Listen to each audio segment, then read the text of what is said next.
Esse é o Mais Política, o podcast de política do MS Conecta.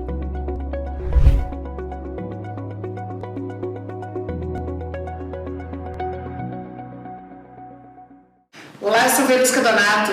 Eu sou Wendel Reis. E esse é o Pod Mais Política.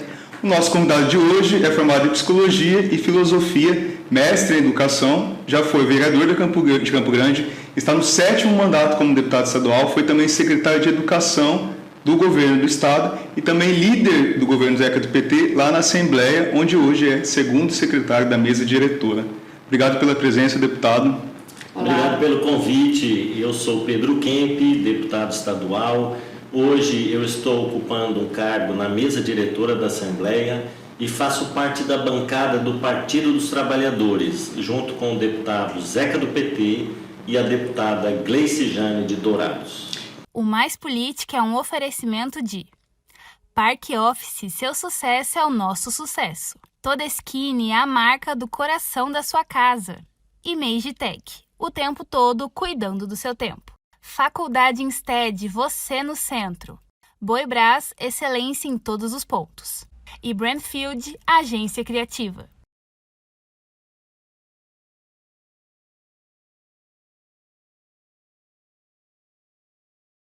27 anos de política, é isso? O que te mantém dentro da política? O que motiva, move o Pedro Kemp na política? Consegue encontrar ainda motivação lá na Assembleia, porque olha, se fosse nos tempos antigos, vamos dizer, de aposentadoria, você já estava perto de aposentar por tempo de serviço, só na Assembleia. Às vezes eu fico pensando em parar de disputar eleições, né, partir para outras atividades.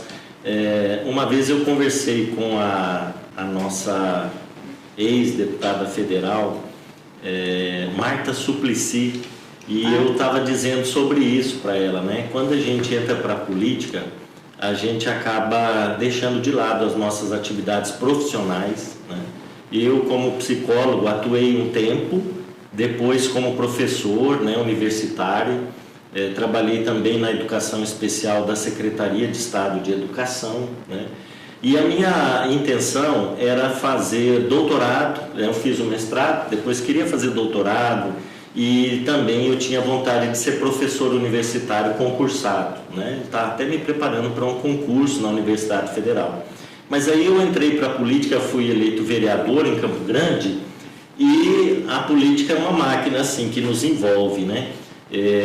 Depois fui para a Assembleia Legislativa e a cada eleição a gente fica pensando, né? E agora vou disputar novamente, mas eu sempre fiz política assim no coletivo, né? Quando eu fui eleito vereador, eu criei aquilo que eu chamava de Fórum do Mandato, que eram as pessoas, né, que tinham nos apoiado na campanha e nos acompanhavam. Nós fazíamos plenárias de planejamento, de prestação de contas. Era muito interessante fazer política dessa forma. Olha, é gratificante, né? Porque o mandato não é da pessoa, o mandato é de um coletivo, né, de um grupo de pessoas que acreditam numa proposta, né?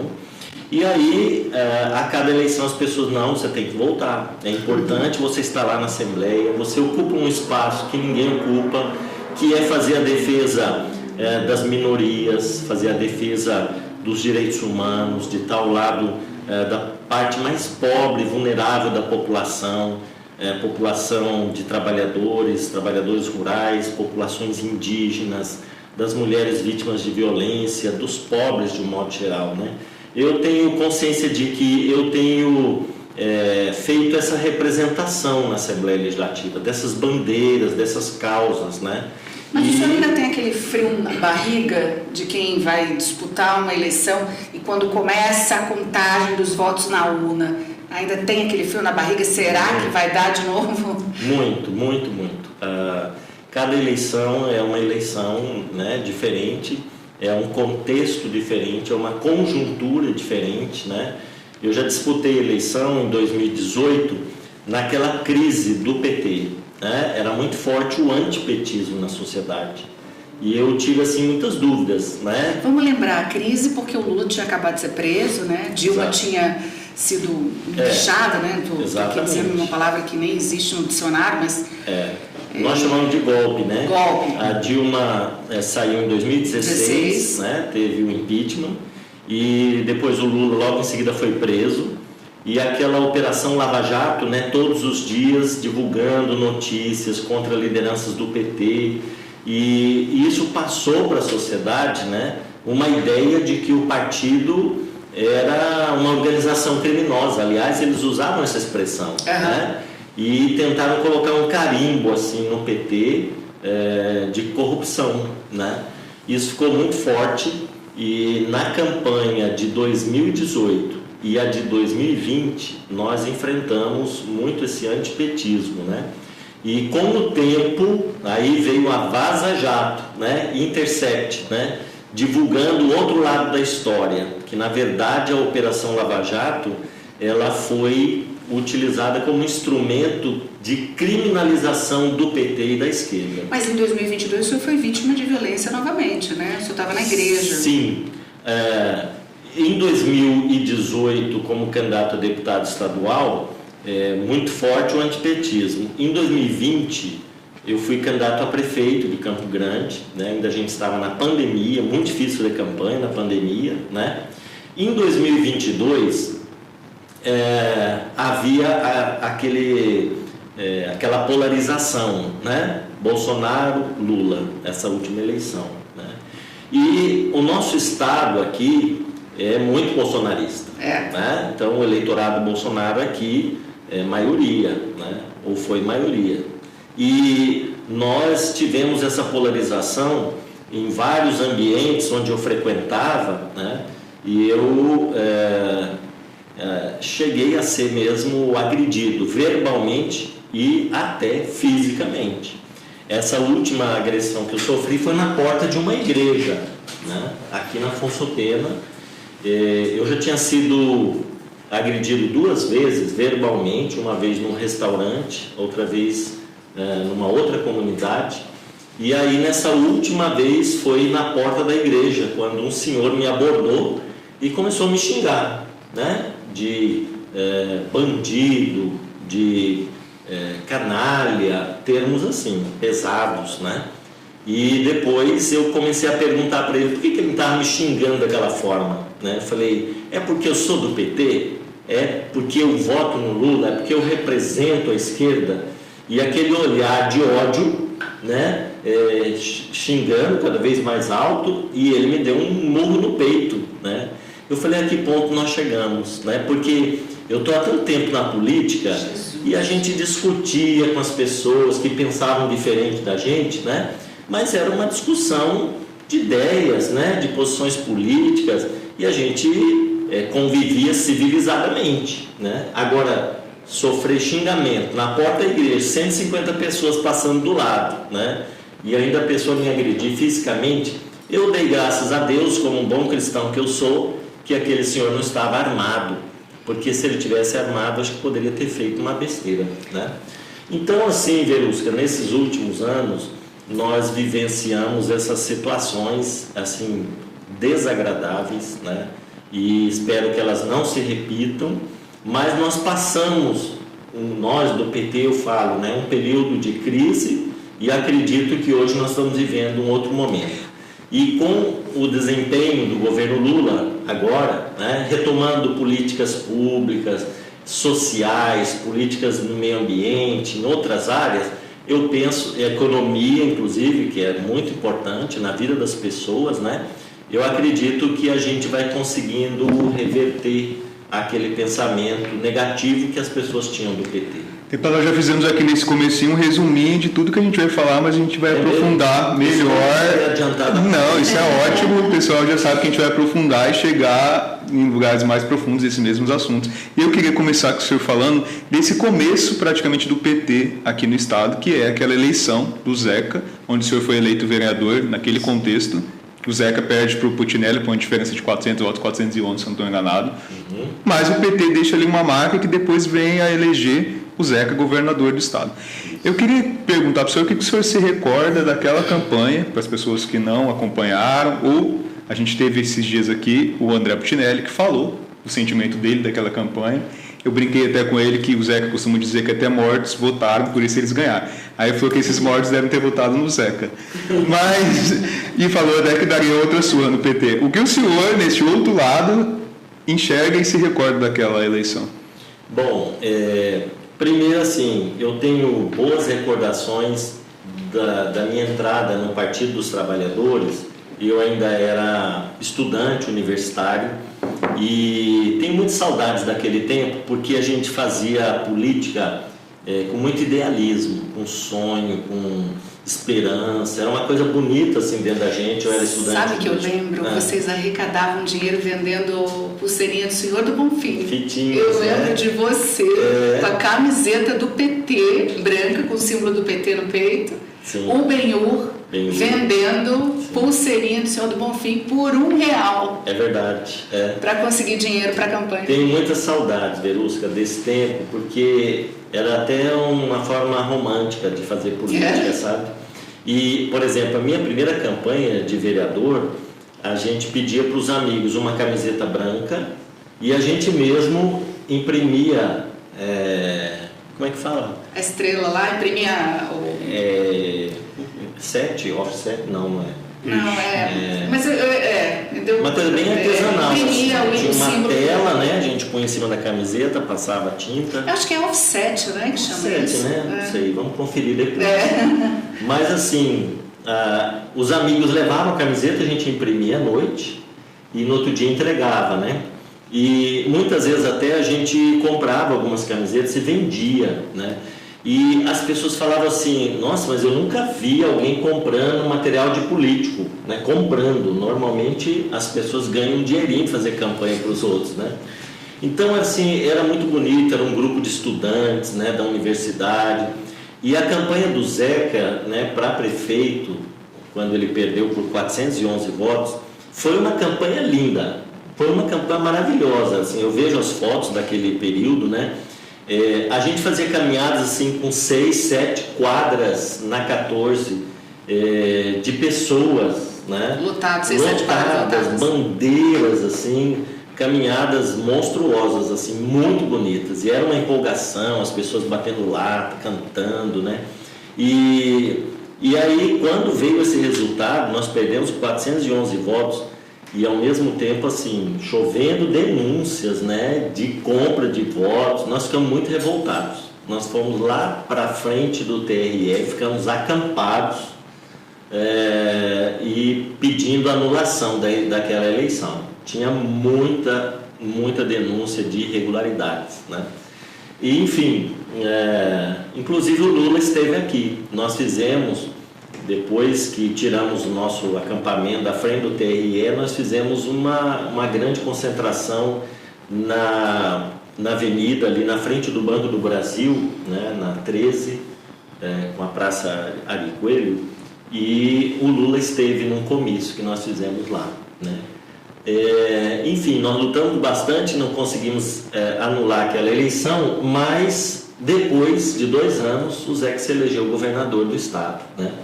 Então, num primeiro momento, foi aquele sentimento assim de frustração. Não, primeiro foi frustração, depois frustração. Mas depois, com a eleição, né, para o governo do estado, foi até difícil acreditar, né, que o PT, sem ter administrado a prefeitura da capital, né, sem ter parlamentares, muitos parlamentares. E ganhando no estado rural, né?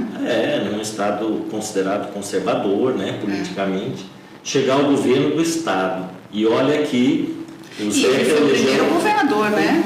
Foi ele o Jorge Viana do Acre, acho que foram os primeiros governadores do PT, né? Sim, acho que Olívio Dutra no Rio Grande do Sul também. Tá. Então, assim, e elegeu só um deputado estadual, né? Que foi o Tetila. E eu fiquei primeiro suplente. E aí depois o Tetila se elegeu prefeito de Dourados e eu assumi na Assembleia Legislativa. Eu queria entrar nesse contexto aí desse surgimento do PT e surge com isso uma outra função para vocês dentro desse mesmo contexto. Vocês deixam de ser pedra e passam a ser vidraça. Queria que o senhor falasse como que foi chegar lá e ver que a realidade era um pouquinho diferente de quando você está aqui desse lado cobrando e quando chega no governo. O senhor teve um choque em relação a isso? Como que foi a situação? Perdeu o romantismo de estudante? Na verdade, assim, a gente levou um choque de realidade, né? Foi interessante o que o Wendel colocou.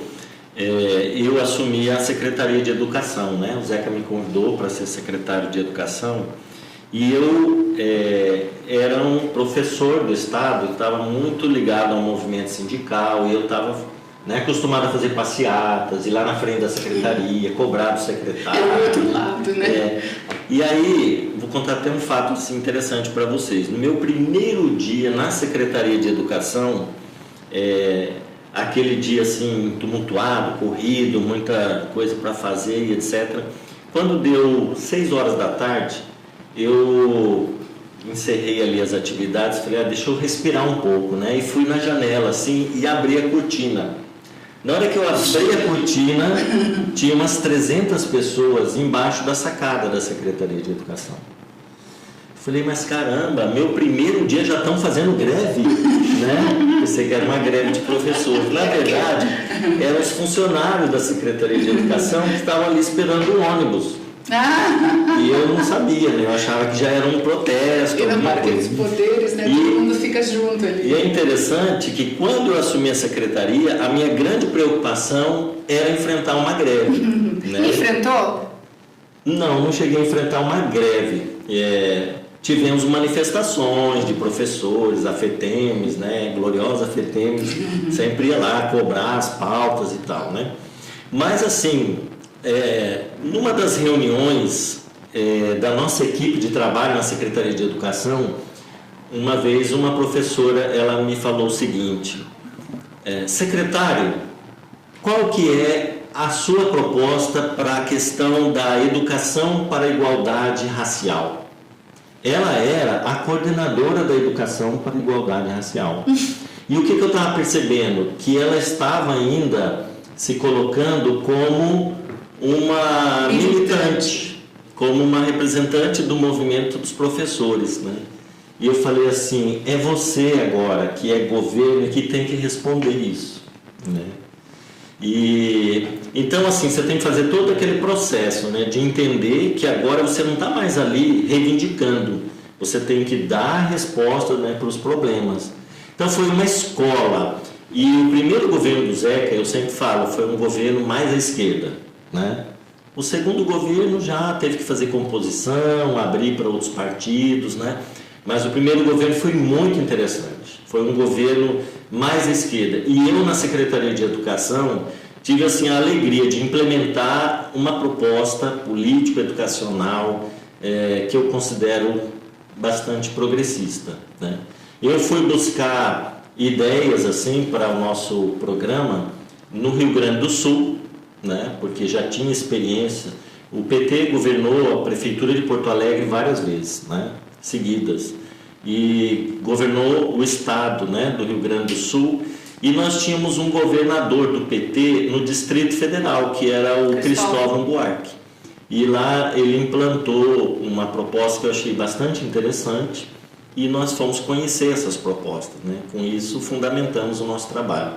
Eu tenho felizes lembranças, né, desse período na Secretaria de Educação. Um dia eu fui, olha só, nas Casas Bahia comprar não sei se era uma geladeira, um fogão, e aí eu encontro o rapaz que estava me atendendo, ele falou assim, o senhor é o Pedro Kemp, né? Eu falei, sou eu mesmo. Ele falou, o senhor foi secretário de Educação e eu era aluno de uma escola, Lúcia Martins Coelho, e o senhor fez um projeto na época, chamava Escola Guaicuru, e eu fui delegado do Congresso da Educação representando o meu colégio, né?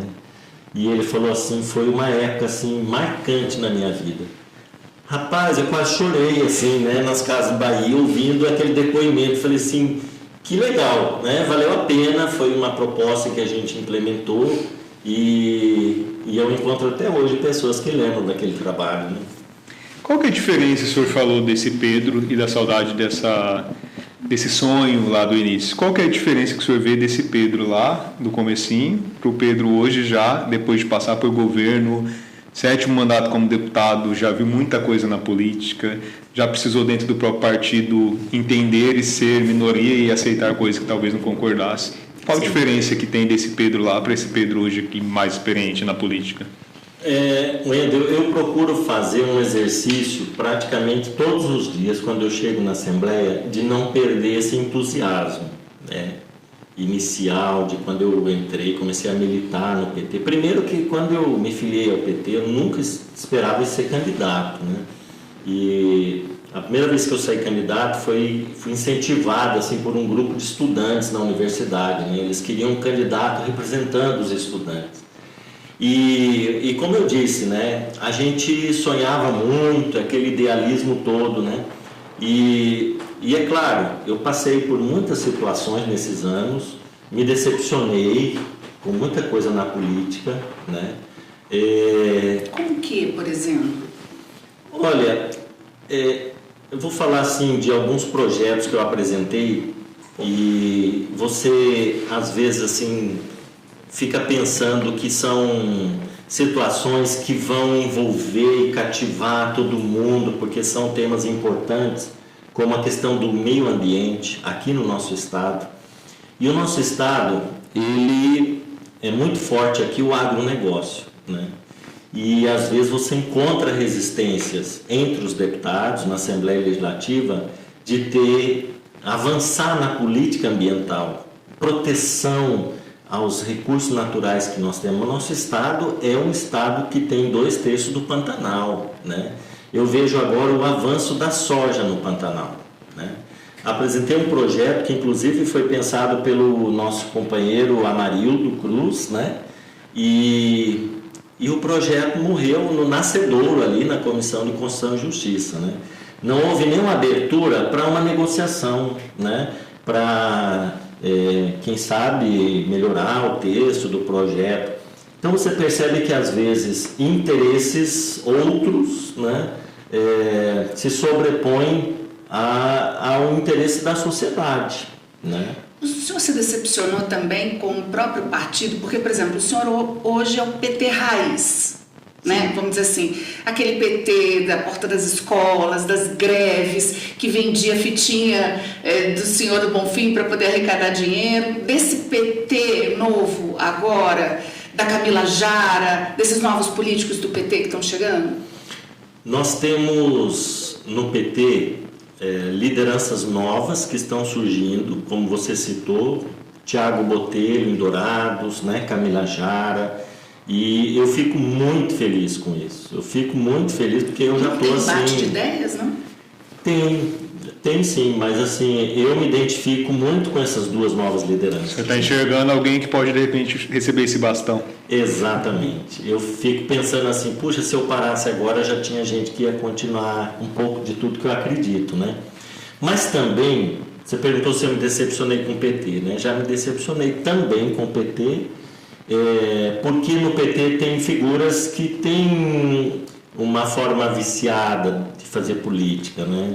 A política da negociação, aquela política do pragmatismo, né? E eu tenho tido alguns embates dentro do PT nesse sentido, né? Mas assim, nomes, ou eu acho que depois de todo esse tempo eu amadureci. Eu tenho que reconhecer que essa é a realidade da política, né? Eu não posso idealizar mais como no passado, achando que o partido ele é homogêneo, todo mundo pensa da mesma maneira, né? Por exemplo, quando o PT chegou ao governo, primeiro aqui no estado, depois do governo Lula, Dilma, veio muito oportunista para dentro do PT. E não tinha nada de PT. E eu ficava buzina, para não falar outra palavra, né? Porque eu percebia que aquela pessoa estava ali porque o partido estava em alta. Delcídio Amaral. Esse é um nome que eu acho assim, ele não tinha um compromisso ideológico, né? Ele não tinha o DNA do PT. Mas por que o PT aceitou o Delcídio? Porque dentro do PT tem pessoas que fazem essa política do pragmatismo. Acho assim, essa é uma figura que pode vir para o PT e ampliar, se eleger senador, e aí nós vamos... Trazer dinheiro. trazer dinheiro, recursos e tal. Então tem no PT pessoas que pensam assim, né? Que fazem alianças que não são programáticas, né? Vamos fazer uma aliança para a gente ganhar a prefeitura e desenvolver esse programa aqui. Não, às vezes é uma aliança que está assim, pensando, dessa forma nós podemos ganhar, mas ganhar para quê? Para ocupar cargo? Para estar no poder, né? Só. Então, eu, por exemplo, acho que não vale a pena fazer política dessa forma. Mas tem gente dentro do PT que pensa assim, né? E aí abraçou uma série de figuras. No auge do PT aqui no estado, nós chegamos a ter 14 prefeitos. 14 prefeitos. Eu falei numa plenária do PT, lotada, lá na FETEMES, eu falei, desses 14, tinha alguns lá presentes. E eu falo mesmo, desses 14 prefeitos do PT, se tiver 3 petistas, é muito. Porque fizeram administrações assim que não diferenciavam em nada das outras administrações da direita, não é? Então, assim, a gente tem esse embate. Aliás, o PT é um partido de tendências, né, de correntes políticas. Tem mais à esquerda e mais à direita. O deputado, o senhor falou de um projeto, mas o senhor é da base do governo lá. O senhor não consegue, dentro ali de uma negociação, fazer com que esse projeto passe? Porque, assim, eu fico pensando se eu estivesse lá apoiando um governo que não apoia a ideia que o senhor não chega ou não fica nesse embate a sua própria consciência, dizendo até que ponto o senhor está no lugar que deveria estar? Olha, a nossa participação no governo, ela foi discutida no interior do partido e eu questionei. Eu falei, será que nós precisamos estar no governo, ocupar cargos? A gente não perderia um pouco da nossa autonomia, enquanto bancada mesmo, né? O senhor era contra? No primeiro momento, eu votei contra numa reunião da executiva do partido. Eu achei melhor a gente ficar fora, já que nós estamos no governo Lula, a gente podia investir mais, né, para fortalecer o governo Lula. E depois, numa segunda reunião, eu fui convencido porque a maioria aprovou, né, a participação no governo. E aí, numa conversa com o governador, eu me dou muito bem com o governador Riedel, queria deixar bem claro isso, e eu sinto que ele me respeita, minhas posições, e eu também tenho uma relação de respeito. Mais uma conversa que eu tive com ele, inclusive eu fui apresentar um projeto de lei para o governador que eu apresentei anteriormente na Assembleia Legislativa, mas sabendo que esse projeto teria dificuldades de passar, né? Porque é um projeto que visa conceder um auxílio financeiro para cuidadores de pessoas com deficiência ou idosos que vivem numa situação de vulnerabilidade social. E como é um projeto que implica em despesas, né, para o executivo, ele poderia não passar nem na Comissão de Constituição e Justiça. E o senhor usou o seu exemplo também, né, para poder fazer esse projeto? Esse projeto, ele mexeu muito comigo por conta da minha história com os meus pais, né? Eu cuidei dos meus pais até eles falecerem. O meu pai teve derrame, ficou 5 anos na cama e eu, inclusive, aprendi o significado da palavra amor, né? Amor, para mim, tem muito a ver com cuidar, né? E aquela relação que eu tinha muito próxima com os meus pais me fizeram entender isso, né? Do cuidado. E como meu pai ele ficou dependente, né? Ficou na cama 5 anos, a gente tinha aquela situação de estar na política, viajava muito, mas eu sempre procurava voltar para saber como é que estavam as coisas em casa, né? E aí eu ficava pensando, puxa, eu tenho condições de contratar uma cuidadora, né, uma enfermeira, mas tem situações em que pessoas deixam tudo, trabalho, estudo, para se dedicar 24 horas para uma outra pessoa, né? E aí eu levei esse projeto para o governador e ele gostou muito. Ele falou, puxa, muito interessante, tem uma relevância, né, social, um alcance social. E aí ele falou, nós vamos estudar para implementar esse programa. Eu saí de lá assim, realizado aquele dia. Eu falei, vale a pena fazer política desta forma, né? Quando você percebe que é possível contribuir com um setor da sociedade que passa por muitas dificuldades, né? Então a minha relação com o governador é uma relação muito boa, de respeito, né? Ele sabe que eu tenho minhas posições, em alguns momentos posso até fazer críticas, né, ao governo.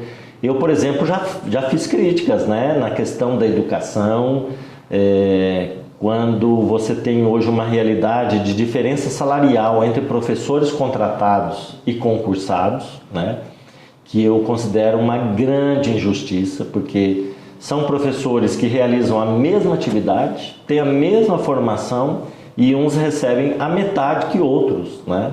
E também levei isso para o governador, ele falou, nós vamos resolver essa situação, né? E se ele estiver me vendo agora, eu falar, governador, vamos resolver, mas mais rápido, né? Um pouquinho mais rápido. Vai ver, né? Já deu olá. Então, assim, a gente tem uma relação de apoio aos projetos do governo que nós entendemos que são importantes para o nosso estado, para o desenvolvimento econômico, social, mas aquilo que for para a gente debater, vamos debater, se tiver que votar contra, vamos votar contra, e com certeza uma relação franca, aberta, honesta. Isso que você está dizendo é um exemplo que deveria ser seguido na política, né? Onde infelizmente segue-se os interesses do partido, seja ele quem é base, seja ele quem é oposição. Essa aproximação com o PSDB tem a ver com o amadurecimento ou com o fim dessa rivalidade, desse antagonismo nacional até PSDB e PT? Hoje o adversário de vocês seria mais pessoal mais ligado ao ex-presidente Jair Bolsonaro. Como que foi essa adaptação e como está sendo? O senhor disse que é uma coisa que está trazendo frutos, né? Sim. Poderia Poderia ser assim com o Putinelli, por exemplo, quando o senhor era na oposição, ou não tinha como? Nossa, eu briguei com o Putinelli, hein? Perguntando. E hoje eu me dou bem com ele. A idade também vai fazendo essas coisas, né? Vai amadurecendo. A gente perdoa, a gente vai... eu até vou voltar um pouquinho, Wendel, na sua pergunta. Quando eu estava falando lá atrás das decepções na política, né? Uma das minhas decepções no parlamento é essa história do parlamentar que é base do governo e fala amém, amém, amém. Só vota sim, sim, sim, porque o governo quer, e quando o governo não quer, vota não. Então eu acho assim que eu não me sujeitaria a fazer esse papel, né? Inclusive eu fui líder do governo Zeca um tempo na Assembleia Legislativa. E uma vez o Zeca, por exemplo, mandou um projeto para a Assembleia que flexibilizava aquela legislação que proibia a instalação de usinas de álcool no Pantanal, né? E eu fui assim muito franco com ele, falei, governador, eu não tenho condições de apoiar esse projeto. E eu era o líder dele na Assembleia, né? E ele não gostou muito, falou, vem aqui, vamos discutir melhor e tal. Mas eu participei do movimento na praça que coletava assinaturas contra o projeto. Inclusive teve a época em que o Francisco Anselmo, né, o Francelmo, se imolou, colocou fogo no corpo e tal, em protesto, e por causa disso o projeto foi arquivado, né? Então, assim, eu acho que é muito triste no parlamento você ter, assim, deputado que vota porque é base do governo e tem que votar porque o governo quer que vote. Eu acho que a gente perde a oportunidade de até debater e convencer o governo de mudar aquela proposta, de melhorar, enfim. E essa polarização hoje entre direita e esquerda está mais difícil, então, achar um denominador comum, mais difícil fazer política. Está difícil. Lá na Assembleia eu percebo que acaba resumindo também a questão do que é direita e esquerda. Sim. Tá nos estados, né? A polarização nacional hoje a gente vê nos estados. Na Assembleia nós temos extrema direita, né? Nós temos direita e nós temos esquerda, né? Aí a esquerda é minoria. Minoria, né? E aí você estava me perguntando dessa relação com o PSDB, né? A gente que era nosso inimigo histórico, né? PSDB. E a gente hoje já tem uma outra relação com o PSDB. Qual que é o entendimento do nosso partido agora? Nosso inimigo hoje é a extrema-direita. É a extrema-direita. Não é mais a direita ou o centro, né? Hoje a gente consegue dialogar com setores da direita que setores do centro, né? Mas a extrema-direita, nós consideramos assim, que ela tem que ser derrotada.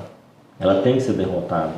São pensamentos radicais e pensamentos que vão muito contra questões assim que são muito caras para nós, como por exemplo a defesa dos direitos humanos, a defesa da dignidade humana, do negro, do indígena, do pobre, da mulher, da comunidade LGBT. Então vejam bem, a extrema-direita, ela abriu as portas e tirou muito fascista do armário. É pesado o que eu estou falando?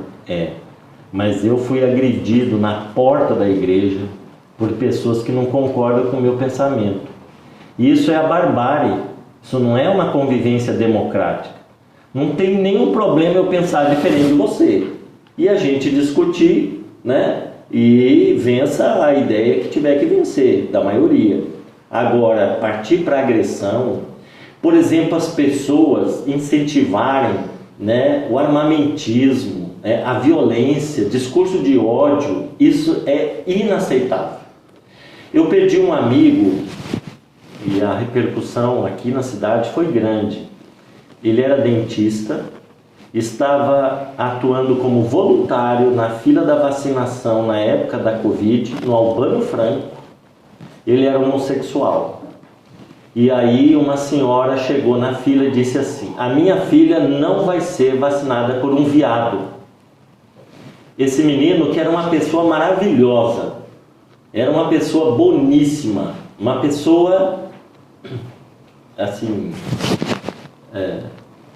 eu me emociono, desculpe, mas assim, ele desistiu de viver, ele entrou em depressão, já vivia com depressão, porque a vida toda sofreu discriminação, mas esse fato marcou muito. Ele lutou muito para se formar dentista, e quando ele se formou, ele estava atuando como voluntário na pandemia para salvar vidas, e ele chegou à conclusão que ia sofrer discriminação para o resto da vida, como profissional também. E esse radicalismo na política, o senhor acha que se reflete no radicalismo dessa senhora? Com certeza. Que se recusou? Porque muita gente tinha isso dentro de si e com esse período que nós vivemos estava dominado, né? Esse espírito fascista estava dominado. Estava. Hoje, com essas pessoas na política, né? Hoje, com essas pessoas na política, elas se sentem livres para dizerem o que pensam. As pessoas se sentiram autorizadas, chanceladas. Olha, o nosso presidente está falando, né, que o negro lá na comunidade quilombola pesa 7 arrobas, né, que não trabalha, né, ou que uma mulher tem que ganhar menos que o homem porque ela é engravida, né, que não estuprou a Maria do Rosário, deputada federal, porque ela é feia. Falando esse tipo de coisa, ele autorizou as pessoas preconceituosas a colocarem para fora, né, sentimentos de ódio, de intolerância. E eu fiquei muito indignado com a morte do Gustavo Lima. A mãe dele, professora Tânia, querida amiga, eu me coloquei no lugar dela. Eu fui no velório dele, né? Eu falei assim: como que alguém tem coragem de atacar a dignidade de uma outra pessoa por conta da sua orientação sexual? A gente não precisa concordar com o jeito de ser de todo mundo, mas nós não temos o direito de ferir a dignidade de quem quer que seja, né? Então, eu vejo que nós vivemos esse período triste no Brasil, né? Em que a intolerância, a violência, o sentimento de ódio de muitas pessoas, né? Tudo isso veio à tona. E eu acho que a gente vai demorar um tempo para mudar essa realidade. Olha, eu queria segurar só um pouquinho a pergunta, só para eu voltar, porque eu acho que eu vou falar besteira aqui. Coloca na mesa qualquer coisa. Ele estava... Sumiu. Caiu aquela hora. Tá aqui, ó. ele grudou aqui.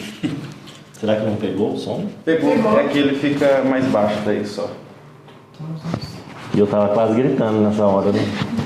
Tem mais 10 empolgado. minutos. 10, tá, mas... Já vai caminhando. Descontando que parou. Descontando já o que parou. Já descontando que parou. Tá, eu vou só perguntar Quanto coisa deu? pra eles, pra gente vai 55? fazer as mais pessoais, tá? Tá. Faz uma propaganda no meu livro no final, tá? Tá, quando pudesse, pode falar. Deputado, eu queria falar com o senhor sobre essa questão, porque muita gente acusa o PT de ter criado essa extrema-direita ou esse antagonismo. E o senhor acha que, ao mesmo tempo, hoje o PT se fortalece e renasce para combater essa mesma causa que disseram que foi o PT que criou? O que o senhor fala um pouco sobre isso? Como o senhor enxerga isso? Eu acho que a gente precisa fazer uma avaliação. A extrema-direita, ela não começou aqui no Brasil com Bolsonaro, né? É um movimento mundial. A extrema-direita cresceu no mundo todo. E a eleição do Donald Trump nos Estados Unidos, né, incentivou, inclusive em outros países, movimentos de extrema-direita e partidos de extrema-direita. Hoje nós temos, por exemplo, a primeira-ministra da Itália, é uma pessoa de extrema-direita, né? E na Europa nós tivemos vários governos nesse perfil, né? E aqui no Brasil, a ascensão do Bolsonaro tem a ver com esse movimento que estava acontecendo no mundo, né? E aí eu digo o seguinte, a elite brasileira, e vou fazer uma propaganda, acho que as pessoas têm que ler Gessé Souza. Maravilhoso. Um dos livros dele, A Elite do Atraso. Maravilhoso. As pessoas vão entender muito o que aconteceu no Brasil, né? E ele fala nesse livro, ainda a gente tem uma cultura escravocrata no Brasil, né? Do senhor de engenho, do senhor de escravos, né? Que considera uma parte da população inferior. E essa elite não admite que um pobre possa melhorar sua condição de vida. Essa elite, ela não aguenta ver um jovem pobre sentado na universidade fazendo medicina, por exemplo, né? Ou que uma empregada doméstica possa comprar um carro, né? Ou que, a gente falava muito isso na campanha, né? Que os pobres possam viajar de avião. No governo Lula, nos dois governos Lula e Dilma primeiro, nós tivemos uma ascensão, né, social de uma parcela bem significativa da população, que começou a comer melhor, começou a reformar sua casa, os filhos foram para a universidade, né? Isso despertou esse ódio de classe, dessa elite mesquinha, egoísta e preconceituosa, né? Onde já se viu, eu estou lá no aeroporto e tem um monte de perrapado ali do meu lado esperando o voo. O senhor escolhe na tese de que esteve cursos e depois quebrou o país? Não, eu não concordo com isso, que quebrou o Brasil. Na verdade, depois nós tivemos outros fatores também da economia mundial, né, que afetou a economia no Brasil. Agora, é claro que nós tivemos políticas sociais, o Estado, como o Lula diz, colocou o pobre no orçamento, né? Não tinha políticas antes para os pobres, né? Então, o Estado teve que redimensionar as suas políticas e colocar o orçamento para melhorar a condição de vida da parcela mais pobre da população, né? O segundo governo da Dilma já enfrentou uma crise econômica, né? E, claro, considero também que o governo da Dilma, o segundo, teve dificuldades de controlar essa crise, né? Inclusive na área econômica, nós do PT criticamos muito as escolhas que ela fez, do ministro da Fazenda e etc. Mas assim, foi um período de mostrar para o Brasil que é possível fazer da política um instrumento para melhorar a vida, né, de setores que não têm cidadania, ou que têm cidadania apenas no papel, né? Que o Gilberto de Menstein, uns 30 anos atrás, escreveu um livrinho chamado Cidadão de Papel. E ele falava, muita gente só tem cidadania no papel, só tem direito no papel. O deputado está chegando já no finalzinho, mas eu queria perguntar para o senhor, dentro desse mesmo contexto, antes de a gente ir para umas questões mais pessoais, se o senhor acha que o governo Lula será, pelo menos um pouco do que ele foi no primeiro mandato, que é o que mais elogio, o senhor acha que vai enfrentar muita dificuldade, que vai conseguir vencer essa barreira que tem no Congresso, de uma direita que hoje é maioria lá? O que você fala rapidamente para a gente? E um Congresso mais forte também, Sim. né? Apesar de ter um Congresso conservador, né, o Lula não tem maioria na Câmara dos Deputados, tem uma maioria no Senado, mas na Câmara dos Deputados é uma situação muito difícil. Tem que negociar projeto por projeto, né, esse apoio. O Lula está sendo hábil, conseguiu já, né, de uma certa forma, buscar apoio para aprovação, por exemplo, da medida provisória da reforma dos ministérios, né? Agora, nós temos um problema no Banco Central com autonomia, com um presidente do Banco Central que faz uma política que interessa aos banqueiros, né? Uma política que sabota a política econômica do governo. Então, tem esses problemas, né? Agora, apesar disso, eu estou muito otimista com o governo do Lula. Eu tive conversando com a ministra Simone Tebet, quando veio aqui agora no PPA, né, a discussão do PPA. Simone Tebet, almocei também com Renato Soares, né, que está na Secretaria da Presidência da República. E a Simone, ela está muito empolgada, né? Ela falou, olha, no início do nosso governo, as previsões dos economistas eram de crescimento de 0,25%. E hoje nós já crescemos 2%, né? 5 meses de governo. Então ela diz assim, se a gente conseguir aprovar algumas medidas, depois vem o PAC, Programa de Aceleração do Crescimento de novo, né? Ela acha que o Brasil vai crescer muito e a gente vai ter condições de fazer muita coisa, inclusive já no primeiro ano de governo. Então eu estou muito otimista, Wendel. Eu estou assim esperançoso de que vai ser um governo muito exitoso. Deputado, a gente vai ter que chamar o senhor, acho que outra vez, para falar de outras coisas que a gente não conseguiu. Tanto assunto para falar. É verdade. Mas eu queria que o senhor falasse de uma coisa pessoal que o senhor gosta muito, que também é escrever. O senhor está lançando outro livro. Eu queria que o senhor falasse um pouquinho sobre o livro. Então, meu 4º livro eu vou lançar agora amanhã lá na Feira Literária de Bonito, né? E na quinta-feira que vem, dia 13, eu vou lançar aqui em Campo Grande. Esse livro nasceu daquela história que eu estava contando, né? Dos seus pais? Do dentista. Do dentista. No primeiro capítulo eu falo dessa questão da homofobia, né? E eu comecei a escrever esse livro por conta desse fato que aconteceu com o Gustavo Lima, que desistiu de viver por conta, né, da discriminação, da homofobia. E a partir daí eu escrevi outras situações de casos reais, pessoas com nome, endereço, né, que enfrentaram discriminação racial, violência doméstica, né, contra as mulheres, violência, discriminação de pessoas com deficiência nas redes sociais, e também criminalização da pobreza. Eu citei o caso daquele senhor que foi colocado no porta-malas de um carro da Polícia Rodoviária Federal e com uma bomba de gás lacrimogêneo foi asfixiado, né, como nas câmeras de gás. E aí o livro virou Cartas de Indignação. Então são 10 cartas que partem de situações concretas da vida e que querem levar uma reflexão.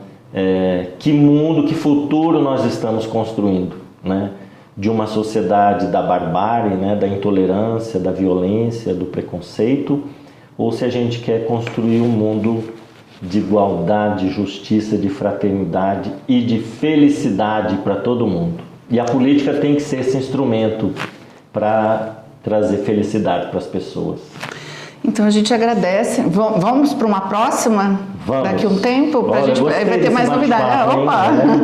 Tem tanta legal. coisa. Vamos falar sobre a questão da psicologia. Pois do seu projeto da desinformação, das fake news, Sim, né? olha, tem muita coisa. boa. Vai ficar para uma próxima. É só você me convidar que eu venho, viu? Tá convidado.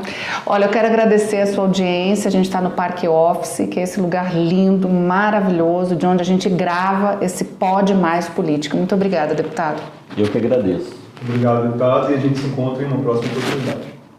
O Mais Política é um oferecimento de Parque Office, seu sucesso é o nosso sucesso. Todeskine é a marca do coração da sua casa. E Magitech, o tempo todo cuidando do seu tempo. Faculdade Instead, você no centro. Boibras, excelência em todos os pontos. E Brandfield, agência criativa.